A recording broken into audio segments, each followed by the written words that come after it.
Chapter 876 mengunjungi kembali saingan lain 2.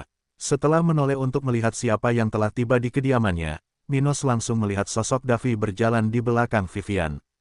Dan dengan itu, Stuart muda langsung teringat pemuda yang telah dimanipulasi oleh Leroy Chambers selama turnamen spiritual, bahkan kehilangan lengan dari penguasa ini. Kemudian, sambil dengan cepat melihat ke bahu pendatang baru yang masih tanpa senjata itu, Minos mendengar suara Vivian sekali lagi. "Minos, aku tidak menyelamu sama sekali, kan?" Dia bertanya sambil melihat wanita yang berdiri di sampingnya. "Aku tahu kamu ada di sini, jadi aku langsung datang ke sini tanpa memberitahumu terlebih dahulu." Vivian sudah menjadi kenalan Minos karena berada di kota kering. Dan karena dia telah datang ke kediamannya beberapa kali selama periode itu, dia bisa sampai ke sini lebih mudah daripada pengunjung biasa untuk makan malam atau pertemuan lainnya. Itu sebabnya dia mengejutkan Minos dan Brooke. Bagaimanapun, setelah mendengarkan wanita itu, Minos tidak marah karena wanita itu mengganggu momennya. Dia tahu bahwa Vivian memahami apa yang terjadi di dataran hitam. Jadi, dia pasti sadar bahwa penguasa setempat tidak tinggal lama di satu tempat. Oleh karena itu, dia datang ke sini karena dia ingin mengambil kesempatan untuk berbicara dengannya sebelum dia pergi berperang di sekitar dataran hitam, sehingga mungkin menghindari keharusan menunggunya berhari-hari. Dan mempertimbangkan hal seperti itu, dia hanya menyesal telah melewatkan kesempatan sebelumnya dan menjawab wanita itu. "Tidak apa-apa, apa yang kamu inginkan di sini?" Dia bertanya sebelum melihat ke arah Davy dan melanjutkan. "Apakah Anda di sini untuk urusan bisnis atau kunjungan pribadi?" Keduanya, dia berkata dengan suara rendah, agak tidak yakin dengan apa yang mungkin terjadi. "Begitukah? Lalu bicaralah apa yang harus kita tangani." Setelah mengatakan ini, Minos melambaikan salah satu tangannya, memberi isyarat agar keduanya duduk di sekitar area itu agar mereka dapat berbicara dengan lebih nyaman. Dengan itu, kedua bersaudara itu segera duduk berdampingan di sofa di seberang tempat Minos dan Brooke berada. Kemudian, Davy memperhatikan dengan seksama Stuart muda yang berada satu tingkat di atasnya. "Orang ini benar-benar monster. Dulu, aku baru saja mencapai level 44, dan dia baru saja mencapai level 39. Tapi sekarang dia telah benar-benar melampauiku. Tidak hanya itu, meskipun aku hampir mencapai level 52, dia bahkan lebih dekat ke level 52, mencapai level 53. Namun saat Davy menganalisis Stuart muda, Minos dan saudara perempuannya mulai membicarakan beberapa masalah keluarga Hayes dengan dataran hitam. Pertama, mereka membahas pengejaran buronan keluarga Chambers, sesuatu yang masih terus berlangsung. Pada awalnya, hal seperti itu menunjukkan hasil yang lebih besar, dengan banyak buronan yang dibunuh oleh pengejarnya masing-masing. Namun ketika jumlah orang yang selamat telah berkurang hingga titik tertentu, keadaan menjadi semakin sulit. Tapi itu sudah diduga. Lagi pula, lebih sedikit orang berarti lebih sedikit usaha untuk menyembunyikan, menghapus jejak, atau meningkatkan peluang untuk melarikan diri. Lebih mudah untuk mengendalikan situasi sesuai keinginan Anda ketika jumlah pelarian berada dalam kisaran tertentu. Sehingga, pengejaran terhadap buronan keluarga itu masih terus dilakukan. Namun, dari apa yang Vivian informasikan kepada Minos, lebih dari 90% bangsawan organisasi itu telah pergi ke alam baka. Adapun Raja Spiritual, hanya 2 dari mereka yang masih hidup. Dengan hasil tersebut, Vivian memberitahu Minos bahwa lebih banyak anggota keluarganya akan segera bergabung dengan pasukan kota kering dalam perang kemerdekaan. Mereka masih belum bisa mengirimkan seluruh rakyatnya, seperti yang mereka derita selama bertahun-tahun berperang melawan keluarga yang kini hampir punah itu. Hal seperti itu bahkan menjadi alasan mereka untuk tidak memenuhi perintah Raja Cromwell untuk berperang di dataran hitam. Tapi meski dengan jumlah yang tidak mengesankan, itu sudah membuat perbedaan besar bagi pasukan Minos. Usai membicarakan hal tersebut, mereka pun membahas topik lain, di antaranya ada yang melibatkan keluarga Stokes. House Hayes dan House Stokes menjadi lebih dekat satu sama lain karena aliansi mereka dengan Minos. Dan justru karena itu, Vivian membawa beberapa informasi tentang organisasi itu. Keluarga Mendi tidak menawarkan banyak kekuasaan kepada pasukan Minos karena aliansi mereka lebih bersifat komersial daripada militer. Tapi keluarga bangsawan kerajaan Cromwell itu terus-menerus mengirimkan sumber daya ke kota kering, sesuatu yang tidak kalah pentingnya dengan mengirim prajurit. Lagi pula, saat ini, situasi komersial dataran hitam sama sekali tidak baik karena sanksi dari kekuatan regional yang diberlakukan di wilayah ini. Yah, hanya itu yang ingin kukatakan padamu, kata Vivian setelah menyelesaikan urusan resminya dengan Minos. Hal seperti itu telah berlangsung beberapa menit. Oleh karena itu, saat ini masing-masing dari mereka sudah memegang cangkir berisi semacam minuman spiritual di tangan mereka, sedangkan makanan ringan yang dibawakan oleh juru masak Minos ada di sebuah perabot di tengah area tersebut. Adapun Brook dan Davy, mereka berdua tetap diam saat keduanya membicarakan masalah resmi, hanya minum dan makan bersama dua lainnya. Pokoknya, Minos kemudian menjauhkan punggungnya dari penyangga sofa itu, meletakkan sikunya di atas lutut sambil melihat ke arah Davy. Menurutku masalah pribadi di sini berhubungan denganmu, benarkah, Davy? Vivian dan Brook kemudian menoleh ke arah pemuda di seberang Minos itu, merasakan sedikit ketegangan. Vivian merasakan hal itu karena dia tahu lebih banyak tentang kisah Minos dan Davy daripada Brook, serta semua yang pernah dia dengar dari penguasa muda ini. Adapun Brook, dia bisa merasakan nada provokatif yang digunakan Minos ketika menanyakan hal itu kepada Davy. Dia mengenal Minos lebih dari Vivian, karena, sejak masa akademi spiritual, dia telah melihat pemuda ini menggunakan pose, cara berpenampilan, dan nada suara tertentu untuk berbicara kepada mereka yang menjadi targetnya. Oleh karena itu, mau tak mau dia merasa canggung saat ini sekaligus berharap semua ini akan segera berlalu. Apa yang akan terjadi sekarang? Dia bertanya-tanya sambil melihat punggung Minos sementara salah satu tangannya mengikuti salah satu sisi pinggangnya. Namun saat itu juga, Davy menjawab pertanyaan Minos. Benar, Minos, aku meminta adikku untuk membawaku ke sini karena aku ingin berbicara denganmu. Oh, Minos mengeluarkan suara, tidak terkejut. Dia kemudian menatap Vivian dan berkata, kuharap ini tidak ada hubungannya dengan janji yang kubuat. Dillian belum mencapai level 60. Jadi kita belum bisa mendapatkan kembali lengan Davy. Namun sebelum Vivian sempat berkata apa-apa, Davy sendiri yang menjawab Minos. Bukan itu yang ingin saya bicarakan. Dan tentang apa ini, jangan bilang kamu ingin menantangku juga. Kedua wanita itu kemudian merinding ketika mendengar hal itu, seolah klimaks pembicaraan akhirnya tiba. Meneguk, tidak, aku bukan orang bodoh. Davy tersenyum ketika mengatakan itu. Kamu sudah bisa mengalahkanku ketika kamu berada beberapa level di bawahku, jadi sekarang perbedaan kita semakin lebar. Aku tahu aku bukan tandinganmu. Oh, sepertinya dia tidak sebodoh mereka berdua. Minos tersenyum puas, merasa bahwa Davy jauh lebih pintar daripada Ford dan Troy dalam beberapa hal. Troy bisa menjadi seorang jenius yang lebih mengesankan daripada Davy dalam hal budidaya atau pertempuran. Tapi dia punya satu kekurangan. Itulah daya saingnya yang tak terbatas. Ini bisa sangat menguntungkan dalam situasi tertentu. Tetap saja, itu juga punya masalah, terutama saat dia melawan lawan yang dikenal jauh lebih kuat darinya.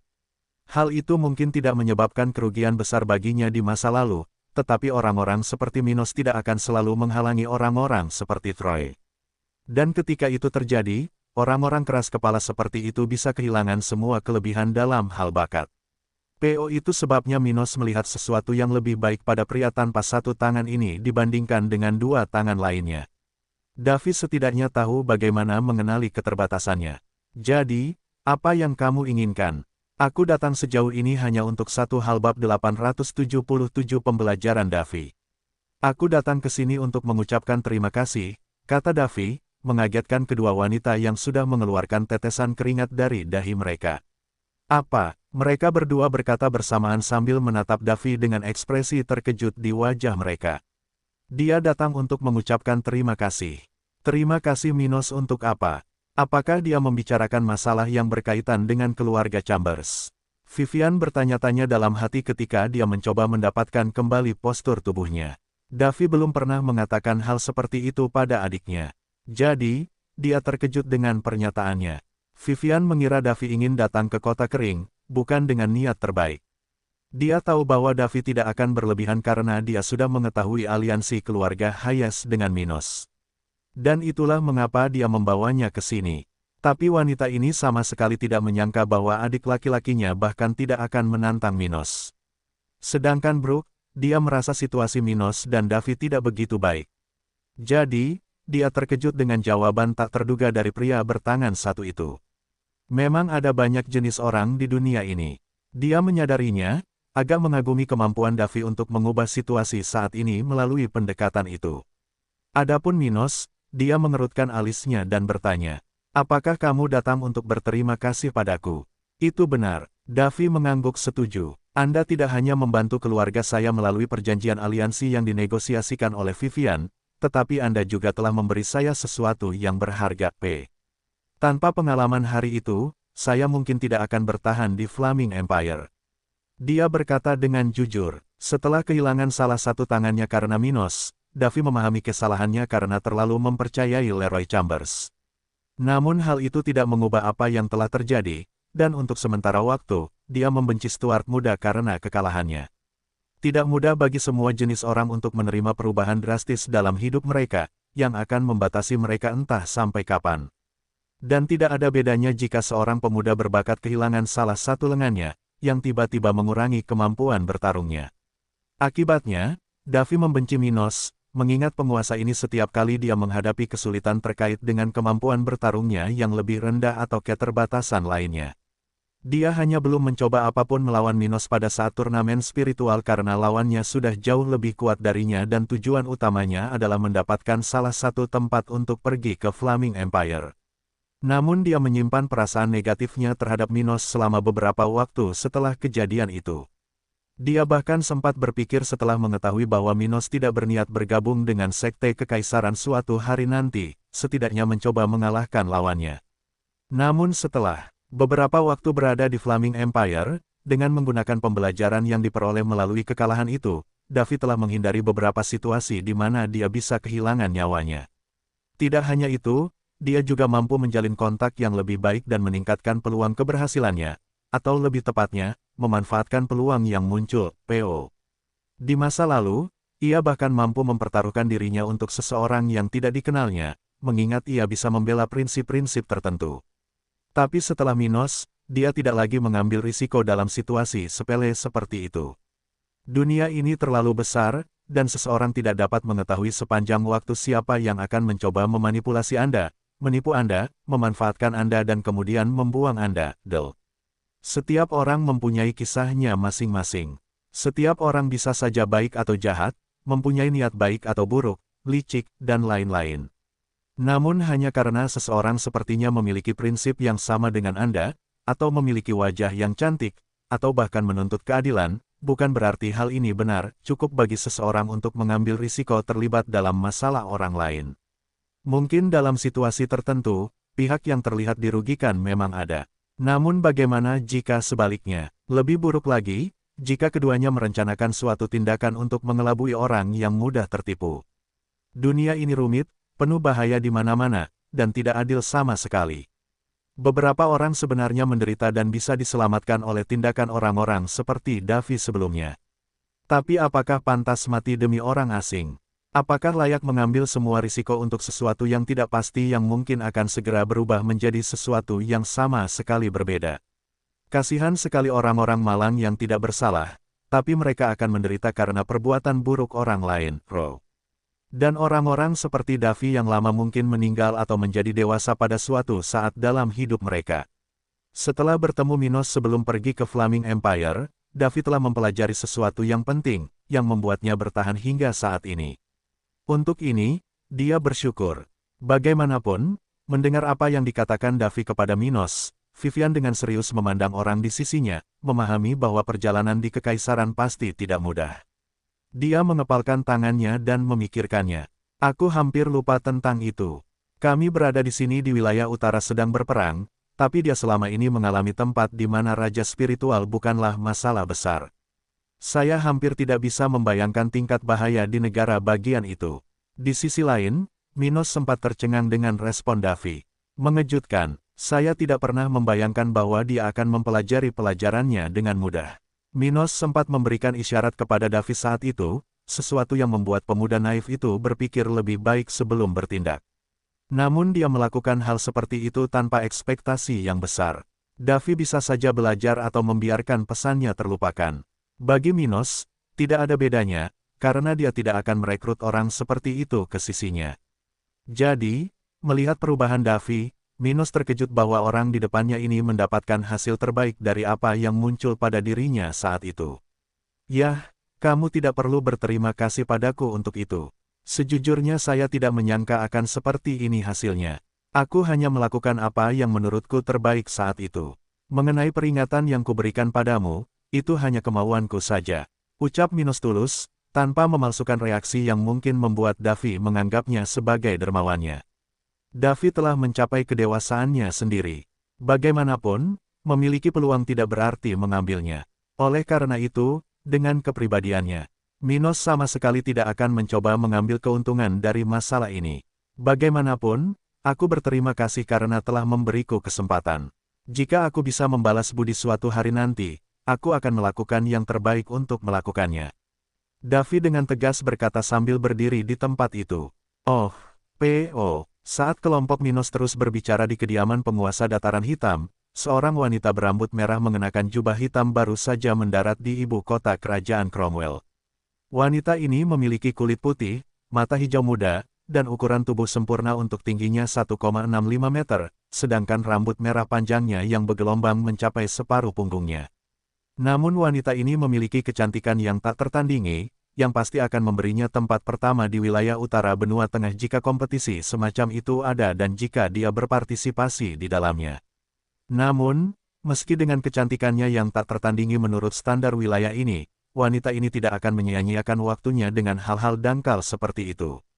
Bagaimanapun juga, dia, Kaisar Spiritual level 64, perwakilan dari gereja spiritual, tidak akan pernah menyia-nyiakan waktunya seperti ini.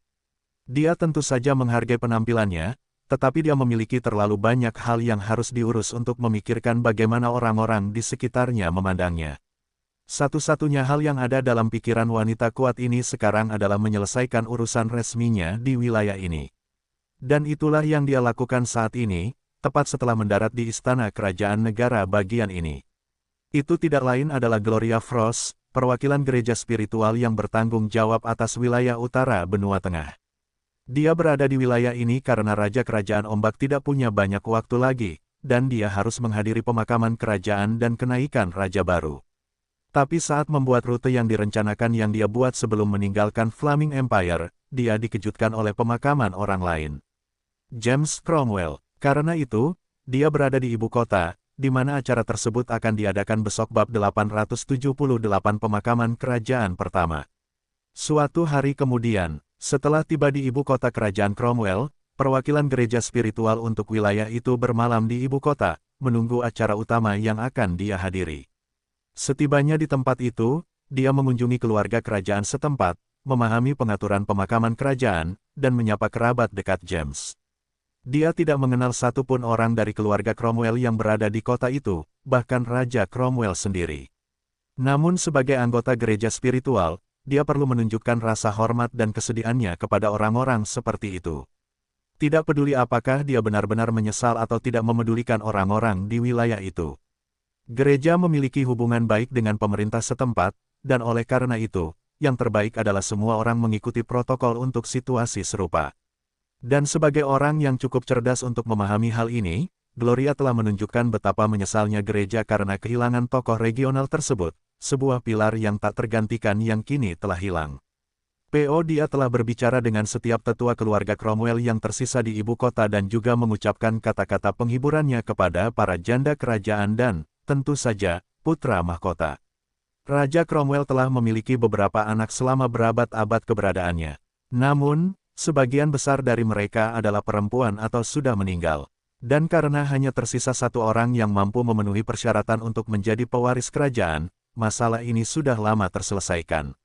Oleh karena itu, perwakilan gereja ini tidak mengalami kesulitan dalam berkomunikasi dengan calon pemimpin lokal tanpa ikut serta dalam intrik lokal.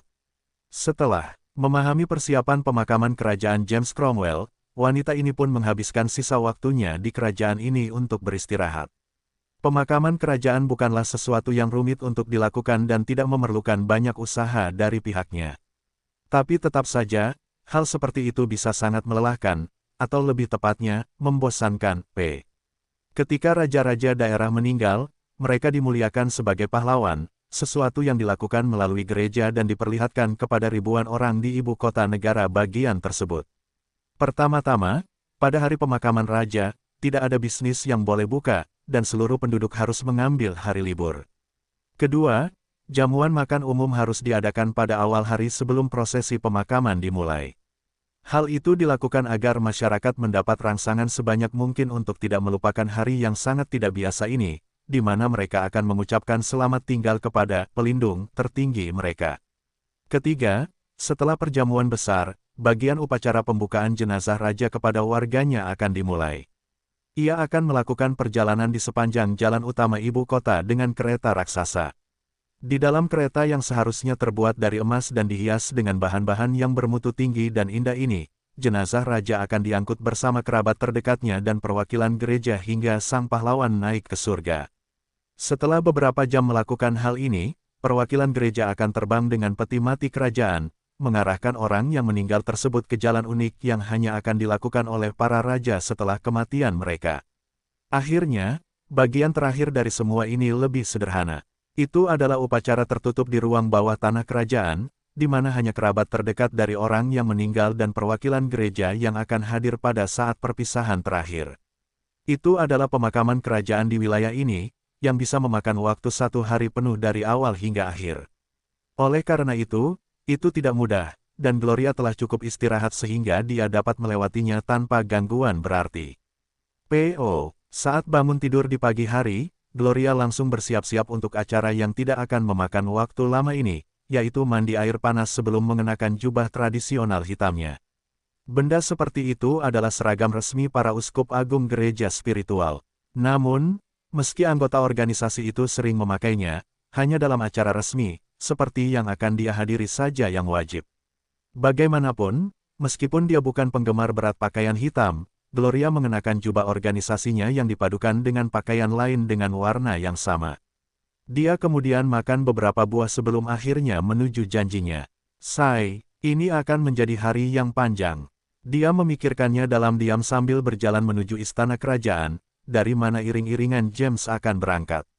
Dan setelah itu, aku masih harus pergi ke kerajaan ombak untuk melakukan hal yang sama, dan kemudian aku masih harus menghadiri penobatan 2 raja. Tapi setelah memikirkan bagaimana dia harus tinggal lebih lama dari Gloria berharap di wilayah miskin ini, dia sedikit tersenyum saat dia melihat sisi positif dari semua itu. Yah, setidaknya aku tidak perlu melakukan 2 perjalanan. Tapi ini semua membuat penasaran. Aku tidak menyangka kalau keadaan di wilayah ini akan menjadi begitu hidup. Orang itu, siapa namanya lagi? Dia berpikir sejenak sambil melihat dari satu sisi ke sisi lain jalan yang dia lalui. Minos itu sungguh mengesankan. Apakah dia akan mengganggu hidupku dengan membunuh raja lain? Dia memikirkan kemungkinan ini saat dia merasakan hawa dingin di punggungnya. Mungkin sebaiknya aku melihat dataran hitam. Tidak, apapun yang terjadi, tidak pantas untuk menghubungi dia atau pasukannya. Lebih baik biarkan penduduk setempat menyelesaikan masalahnya. Jika dia berhasil, saya akan menemuinya ketika dataran hitam diproklamasikan sebagai negara merdeka. Jika itu tidak terjadi, maka bertemu dengannya sekarang tidak ada artinya. Jadi, dia memikirkan hal ini ketika beberapa orang berjubah ungu dengan sopan mendekatinya.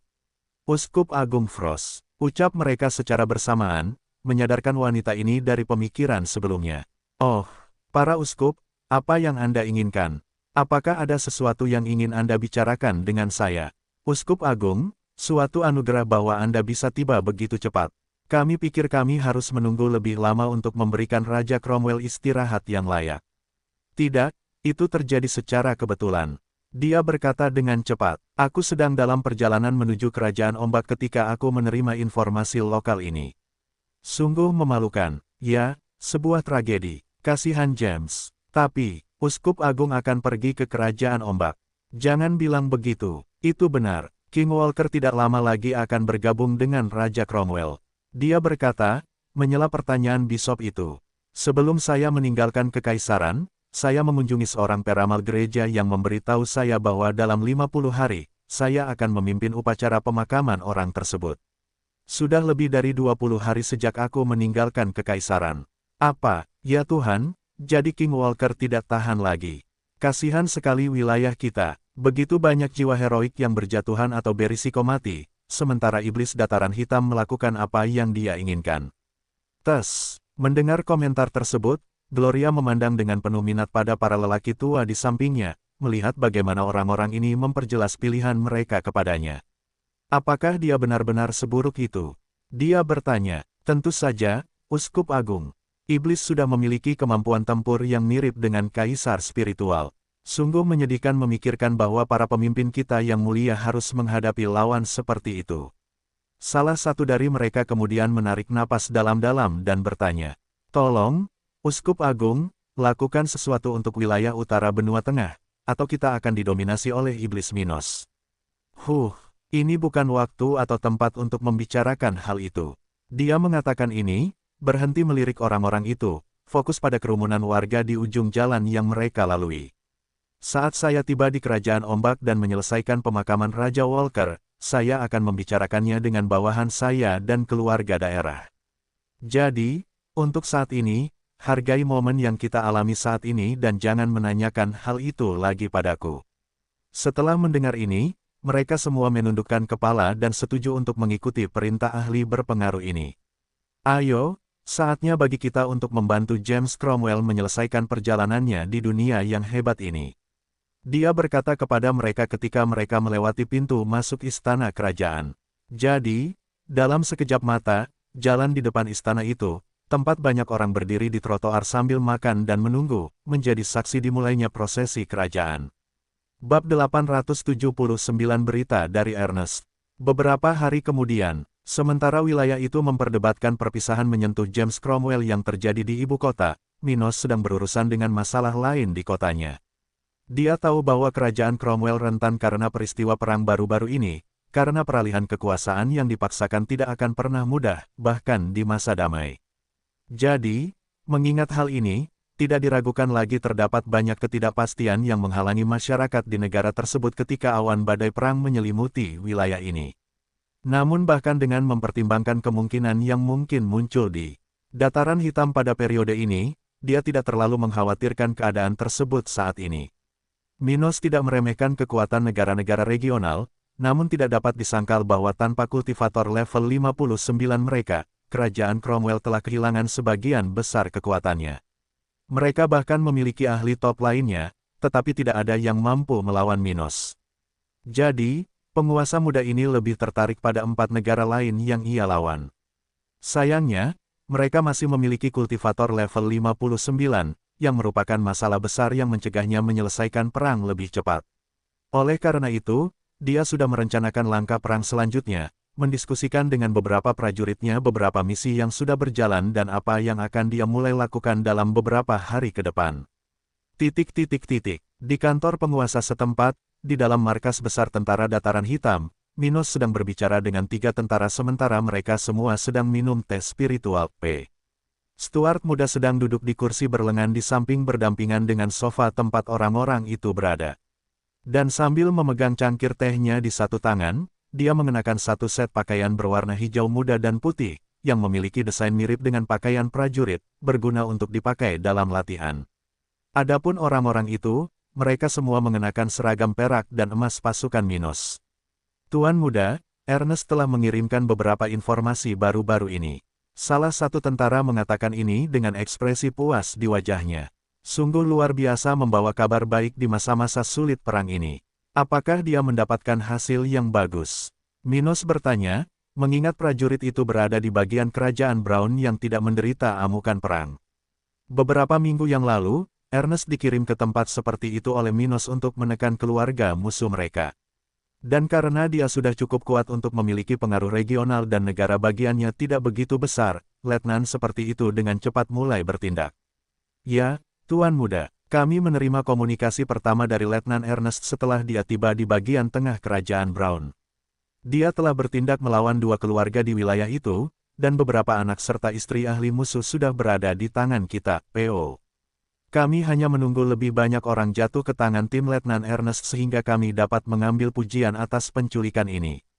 Prajurit seperti itu selesai memberitahu Minos. Mereka tidak bisa begitu saja menyerang pos-pos musuh dan mulai menuntut penarikan anggota keluarga musuh tersebut. Jika hal seperti itu dilakukan, maka keluarga bangsawan lainnya dapat bertindak di hadapan kelompok Ernest, sehingga merusak rencana Minos.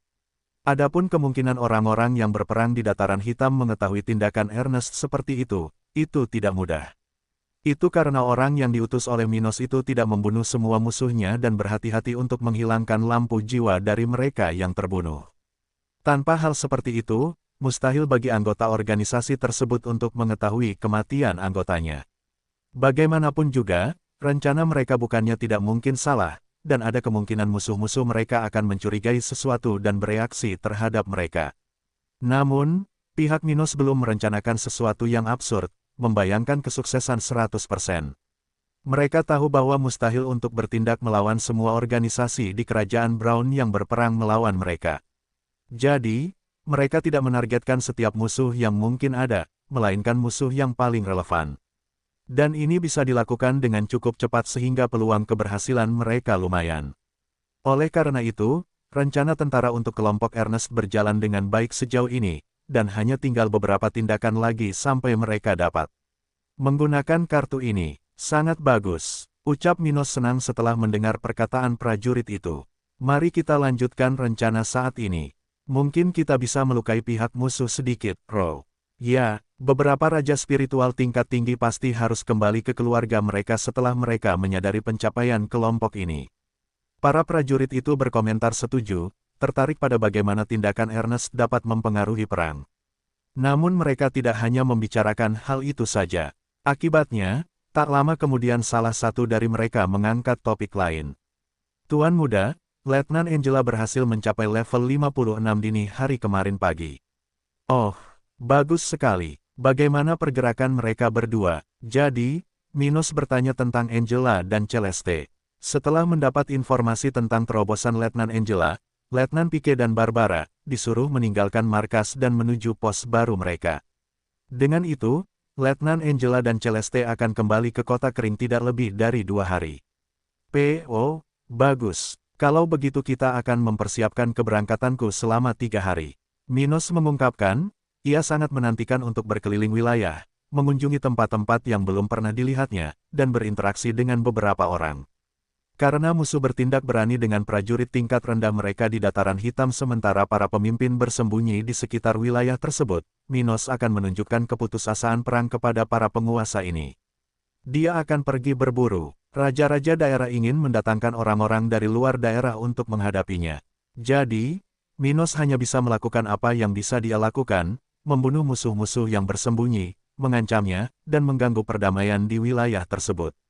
Goal. Salah satu dari mereka menelan ludahnya sambil berpikir, khawatir tentang masa depan Dataran Hitam dalam jangka pendek. Sebentar lagi, Tuan Muda. Jangan khawatir, dengan dua wanita ini, Emlyn, Ayah Abi, dan tetua tertinggi Miller di sini, mereka akan melindungi kota sama seperti aku. Sebaliknya, pada saat musuh menyadari bahwa aku tidak berada di kota kering, aku mungkin sudah menyelesaikan beberapa bagian dari misiku. Sementara itu, prajurit lain juga akan menjadi lebih kuat, jadi tidak ada hal serius yang harus dilakukan, terjadilah, kata Minos yakin. Seseorang tidak akan pernah bisa yakin akan sesuatu yang belum terjadi. Tetapi jika sesuatu yang mampu menghancurkan kota kering terjadi selama periode dia pergi, maka tidak ada bedanya bagi orang-orang ini apakah dia akan berada di sini atau tidak. Tapi keberadaannya di luar kota kering, dan bertindak di sekitar wilayah tersebut, bisa membuat banyak perbedaan di Dataran Hitam. Lagi pula, jika dia bisa membunuh setidaknya satu raja lagi, itu pasti akan menempatkan tentara kontra-revolusioner dalam situasi yang rentan. Dan dengan begitu, dia bisa melakukan yang terbaik untuk Dataran Hitam, untuk masyarakat kota ini. Bagaimanapun, kamu harus menanggung apapun yang terjadi di periode ini. Sementara aku pergi, pedang tingkat tinggi kelas 2 milikku mungkin akan tiba di kota kering, dan setidaknya aku akan mendapat peningkatan level. Setelah itu, skala perang akan mengubah ketidakseimbangan yang ada saat ini demi keuntungan kita.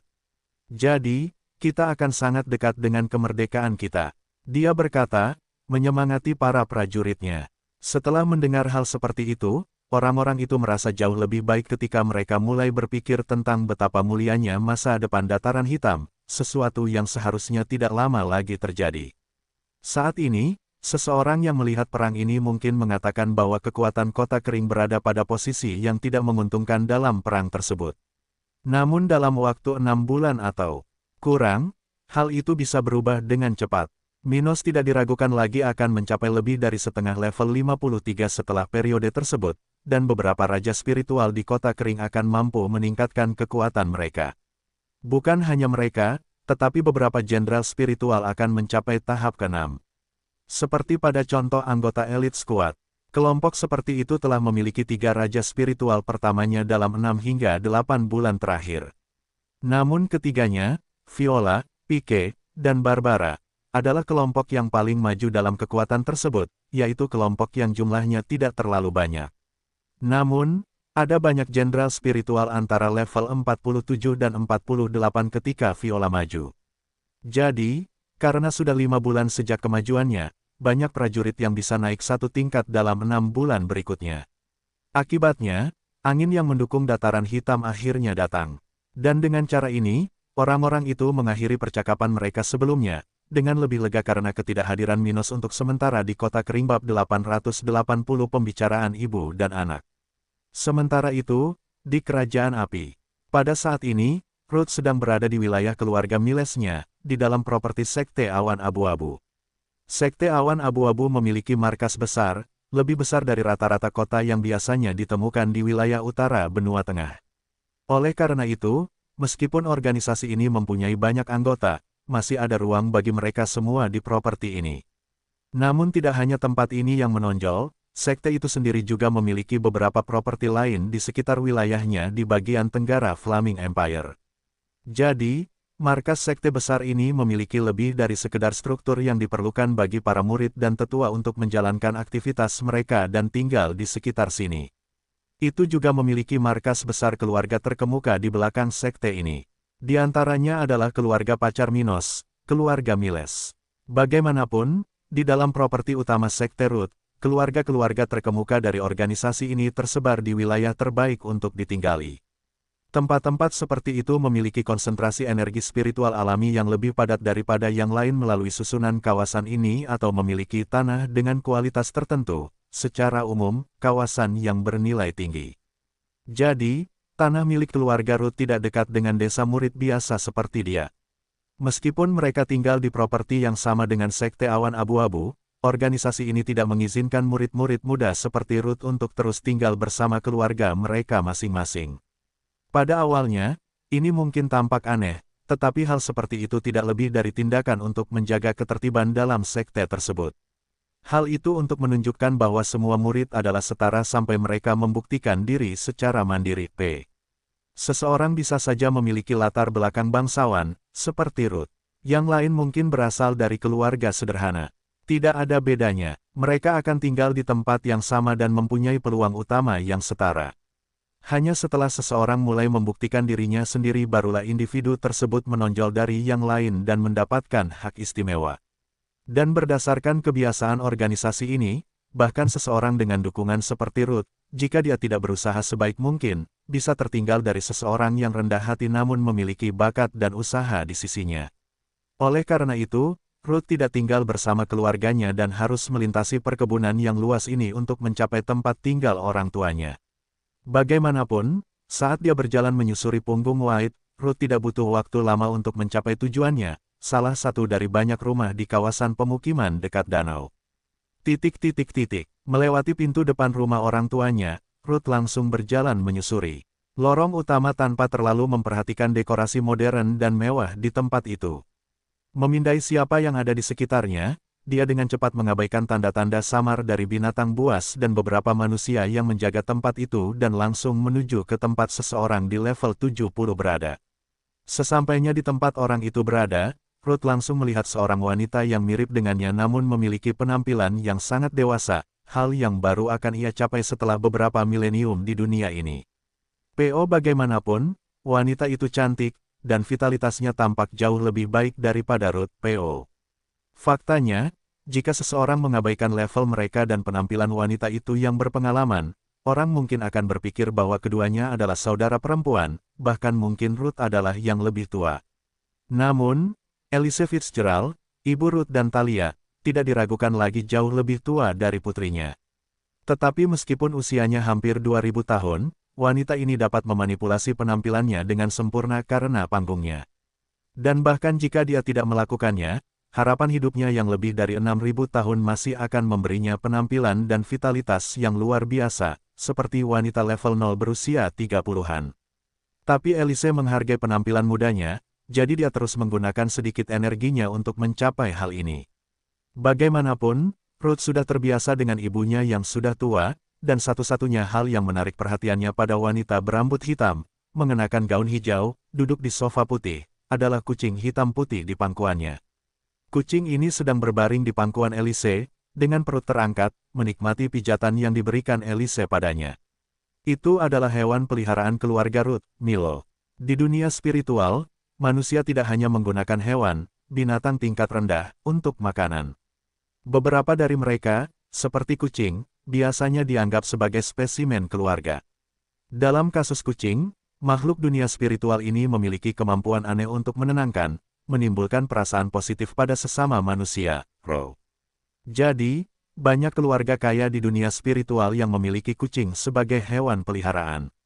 Itulah yang terjadi di keluarga Ruth, dan saat wanita ini melihat bola bulu itu, dia tersenyum, melambai kepada teman masa kecilnya yang sudah bertahun-tahun tidak dia temui. Meong, Milo berkata dalam bahasanya, melompat dari pelukan Elise, berlari ke arah Ruth, lalu melompat ke pelukannya. Saat dia merasakan Milo menggosok wajahnya ke wajahnya dan mengeluarkan suara khas spesies itu, Ruth duduk di samping ibunya. Ruth, aku dengar kamu hanya menghabiskan sedikit waktu di sekte akhir-akhir ini. Ibu wanita itu mengatakan hal ini, mengamati putrinya dengan ekspresi menarik di wajahnya. Apa yang sedang kamu lakukan di wilayah utara? Saya harap Anda tidak membuat kesalahan besar. Jangan lupa dari mana Anda berada, kata Elise, memperingatkan putrinya tentang bahaya dan keputusan buruk yang mungkin dihadapi generasi muda dalam perjalanan mereka. Dia mengetahui dasar-dasar mengapa putrinya begitu tertarik dengan wilayah utara. Lagi pula, Talia bukan hanya sudah mengetahuinya, tapi Maisie juga sudah membicarakannya dengannya. Elise mungkin tidak memiliki posisi yang lebih baik daripada Maisie di sekte karena Ibu Minos lebih berbakat daripada dirinya. Tapi tetap saja, sebagai seseorang yang lebih kuat, yang telah berada di tahap ke-8 dalam waktu yang cukup lama, Ibu Ruth mempunyai hak istimewa untuk dihormati. Dan untuk itu, Ibu Minos telah memberinya beberapa jawaban. Tapi tetap saja, Elise ingin mendengar langsung dari putrinya hal-hal seperti itu dan niat yang mungkin dimiliki atau tidak dimiliki oleh remaja putri ini. Dengung, mendengar pertanyaan ibunya, Ruth terus bermain dengan Milo sambil menatap Elise dalam diam. Setelah berpikir sejenak, dia lalu berkata, saya rasa ibu sudah tahu apa yang saya lakukan di wilayah utara, Bu. Haha, tapi tentu saja. Tapi aku tidak tahu segalanya. Mengapa kamu tidak menjelaskannya kepadaku dengan benar? Aku mendengar dari kakakmu bahwa kamu tidak melindungi dirimu sendiri. Elise berkata sambil menatap Ruth dengan ekspresi disiplin. Dia tidak punya masalah jika putrinya berkeliaran di wilayah utara dan bersenang-senang dengan Minos. Dia khususnya tidak menyetujuinya, karena dia ingin putrinya mendapatkan yang terbaik yang ditawarkan dunia. Dalam hal ini, menurutnya, Ruth bisa menemukan mitra yang lebih cocok di kekaisaran. Dia tidak menentang Minos, tapi ada begitu banyak pilihan yang bisa lebih baik daripada dia di Flaming Empire sehingga dia berpikir bahwa putrinya terlalu terburu-buru dalam mengambil keputusan. Orang-orang di wilayah utara kurang berbakat, dengan fisik tingkat rendah, dan memiliki akses terhadap sumber daya yang sedikit. Namun tak hanya itu, Minos pun sudah menunjukkan niatnya untuk tetap tinggal di wilayah tersebut, bahkan mempertimbangkan kemungkinan Maisie memboyongnya ke tempat tersebut. Itu hanya memperburuk keadaan. Jadi, mengingat dia ingin putrinya suatu hari nanti bisa melampaui dirinya dan hidup lebih lama serta lebih baik darinya, Elise tidak setuju dengan semua ini. Apalagi dia sudah mengetahui bahwa Ruth sepertinya ingin hamil, sesuatu yang bisa membahayakan wanita. Kehamilan selalu mempunyai resiko, dan setelah kehamilan berhasil, ibu akan berada dalam kondisi lemah untuk beberapa saat. Namun, ini bukanlah skenario terburuk. Komplikasi bisa terjadi saat melahirkan atau bahkan sebelumnya. Dan kemungkinan seperti itu bahkan bisa membahayakan nyawa sang ibu. Dalam kasus kehamilan yang disebabkan oleh para kultivator dengan bakat dan tingkat fisik berbeda, risiko ini akan menjadi lebih signifikan. Orang-orang dengan bakat dan derajat fisik yang berbeda memiliki peluang lebih rendah untuk melakukan langkah pertama kehamilan, yaitu pembuahan. Namun mencapai langkah ini tidak menjamin kesuksesan. Sebelum bayi lahir, akan terjadi beberapa tahapan di dalam perut wanita tersebut, yang bisa memakan waktu beberapa tahun sebelum akhirnya tiba waktunya untuk melahirkan. Dan sementara itu, ada yang tidak beres. Di sisi lain, meski semuanya berjalan baik, memiliki anak tetap tidak mudah. Apa yang akan terjadi setelah kelahiran Minos kecil atau Ruth kecil? Akankah anak tersebut memiliki kesempatan untuk tumbuh bersama ayah dan ibunya? Atau apakah dia harus tinggal bersama salah satu dari keduanya, karena Minos pasti tidak akan datang ke kekaisaran? Dengan mengingat semua hal ini, Elisa khawatir keputusan putrinya akan membawanya pada kesalahan yang sama seperti yang dilakukan Maisi di masa lalu.